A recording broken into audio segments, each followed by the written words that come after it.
Share বাজারে তালিকাভুক্ত ৬২টি company সম্পর্কে বিনিয়োগকারীদের সতর্ক করেছে ঢাকা স্টক এক্সচেঞ্জ ডিএসই। এর মধ্যে ৩২টি কোম্পানি বন্ধ এবং ৩০টি আর্থিকভাবে ঝুঁকিপূর্ণ বা অত্যন্ত দুর্বল অবস্থায় রয়েছে। এসব কোম্পানির শেয়ারে বিনিয়োগের ক্ষেত্রে সতর্কতা বাড়াতে আলাদা দুটি তালিকা সম্প্রতি ডিএসই তার নিজস্ব ওয়েবসাইটে প্রকাশ করেছে।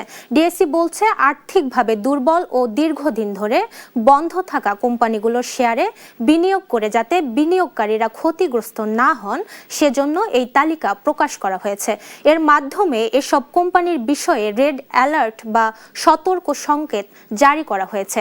বিনিয়োগকারীদের এই কোম্পানিগুলোতে বিনিয়োগে নিরুৎসাহিত করাই এর উদ্দেশ্য।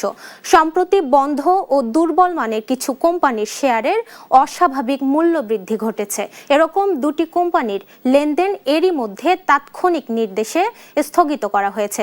দ্বিতীয় ধাপে এসে দুর্বল ও আর্থিকভাবে ঝুঁকিপূর্ণ কোম্পানিগুলোর বিষয়ে সতর্ক সংকেত জারি করা হয়েছে।